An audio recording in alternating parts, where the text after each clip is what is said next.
In Richmond Park, 50 young riders of the Wimbledon branch of the Pony Club, the largest group seen in the area for years, are all ready to hit the trail for Bagshot in Surrey, where they'll spend a week in camp learning all about ponies.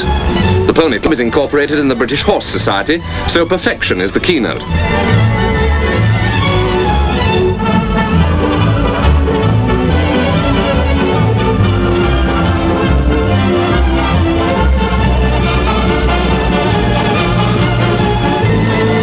From Richmond Park's Robin Hood Gate to the end of the trail, it's 5 hours in the saddle, but there's an hour's break for lunch at Chertsey, and car escorts are watching over them with snacks and raincoats and other comforts.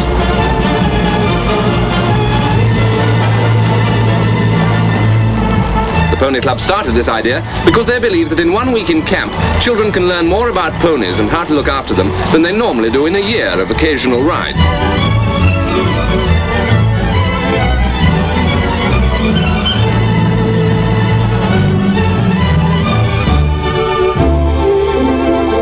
They're taught to feed and water their ponies before they have their own meals.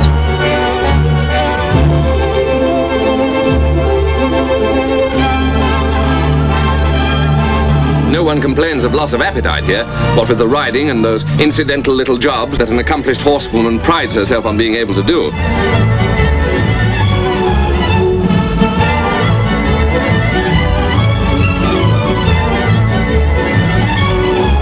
Tomorrow it's Gymkhana Day. An ultra-smart turnout is essential. Their parents will be watching them too. And this is it.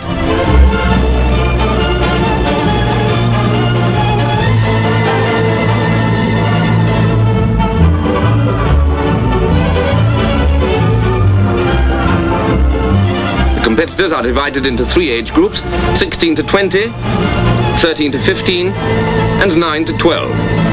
This skillful little rider only just made the 9 to 12s.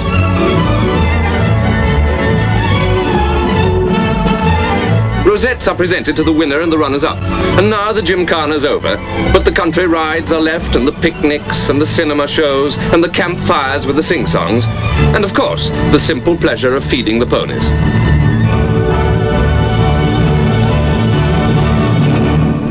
In actual distance, only a few miles separate London's Camden Town from Mayfair. But one of the most acceptable men at plush Mayfair parties is a Camden Town blacksmith, big, muscular Jack Schreier.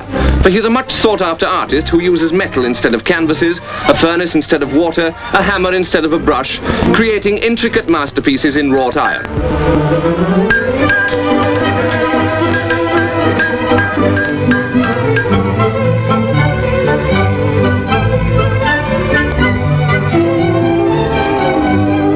He learned his trade from his father, who made a living doing piecework for the London stores. When he died, he left his son only a hammer.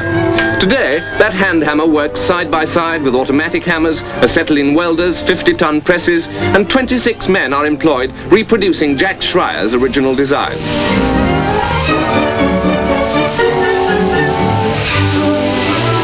From his great chandelier in a famous London theatre to his exquisite traceries in elegant homes and restaurants, the wrought iron of blacksmith Schreier has wrought many changes in the lives of London's smart set.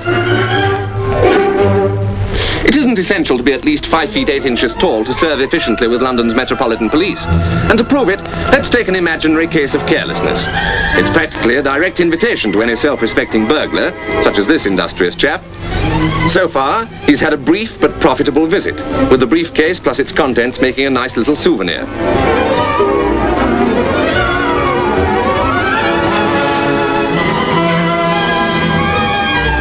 So far, but this is where police dog Rap comes in.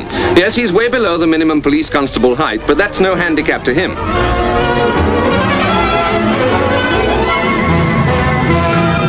So efficient are the 4-footed custodians of the law that in one area patrolled by Rap and 2 other Alsatians, housebreaking figures have been nearly halved.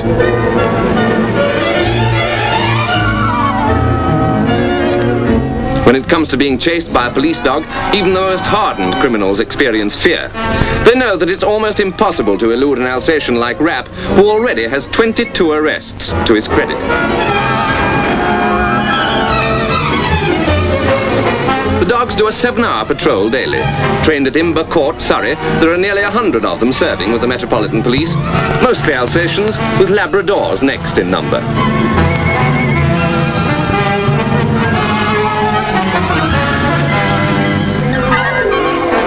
How's that for a fair cop? Note how rap is trained to hold, but not to savage suspects.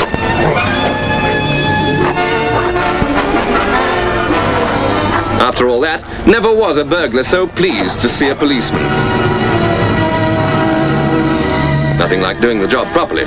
No, there's not much that escapes the notice of these police dogs.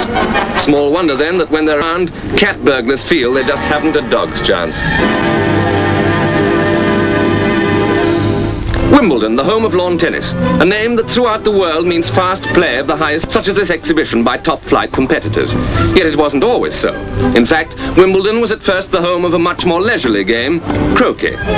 That was 80 years ago. But even today, the full name of Wimbledon is the All England Lawn Tennis and Croquet Club.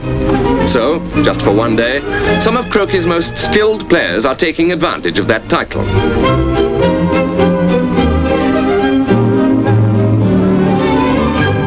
Croquet is sometimes described as lawn billiards. It's played with 4 balls, blue and black versus red and yellow.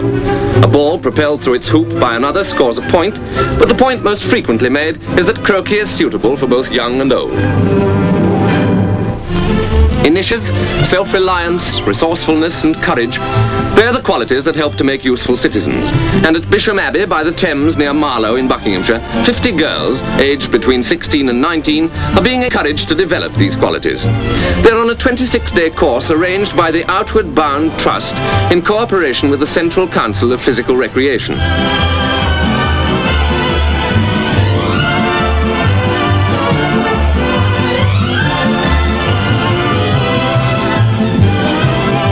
The Outward Bound Trust is a charitable organisation that aims to strengthen the character of young men and women. The courses stress the importance of helping others as well as themselves.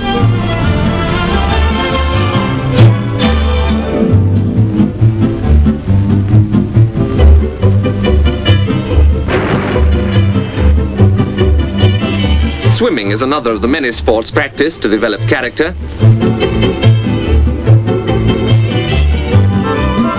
Back on land, there'll be lectures on the care of children, discussions on current affairs, drama and music appreciation. Yet another special exercise is dinghy sailing. They're mostly from offices and factories. From the Outward Bound Trust, their employers who will get a report on the qualities of character that the course has promoted in these girls who are outward bound on the voyage of life.